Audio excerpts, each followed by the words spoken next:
রাত 12টার পর ওই দরজার সামনে কেউ দাঁড়ায় না, কারণ বন্ধুরা, এখনই লাইক দাও আর সাবস্ক্রাইব করো C2MBD। গ্রামের একদম শেষ প্রান্তে একটা পুরনো ভাঙা বাড়ি ছিল। দিনে কেউ ওদিকে তাকাত না, আর রাতে পুরো জায়গাটা নিস্তব্ধ হয়ে যেত। সেই গ্রামেই থাকত হৃদয়, চুপচাপ কিন্তু খুব কৌতূহলী এক ছেলে। সে অনেকবার শুনেছিল গ্রামের মানুষ বলতো ওই ভাঙা বাড়ির দরজা খুললে ভেতর থেকে কেউ ডাক দেয়, আর যে একবার যায় সে আর ফিরে আসে না। কিন্তু হৃদয় ভাবত এসব তো শুধু গল্প, তার কিছু প্রমাণ নেই। তবে এক রাতে সবকিছু বদলে যায়। হৃদয়ের ঘুম ভেঙে গেল মাঝরাতে, যখন সে টুপ টুপ করে জানালায় কিছু একটা টোকা শুনল। সে ভয়ে কাঁপতে কাঁপতে জানালার কাছে গেল। বাইরে শুধু চাঁদের আলো, ফাঁকা রাস্তা আর একটা পুরনো ভাঙা বাড়ি সিলুয়েট। তার মনে হয়েছিল হয়তো রাতের বাতাস বা কল্পনা, কিন্তু সে অনুভব করল যেন কেউ তাকে ডাকছে নাম ধরে।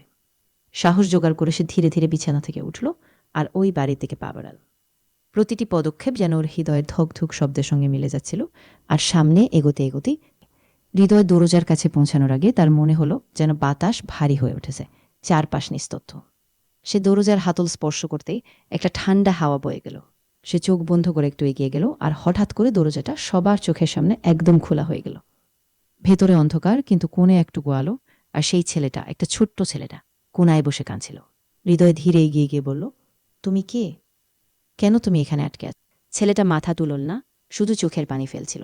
হৃদয় আবার জিজ্ঞেস করল, আমি তোমার জন্য কি করতে পারি? সেই মুহূর্তে ছেলেটা খুব ধীরে বলল, আমি এখানে আটকা পড়েছি বহু বছর। দরজা খুললে একজন সাহসী মানুষই আমাকে মুক্তি দিতে পারে। হৃদয়ের গলা শুকিয়ে এলো।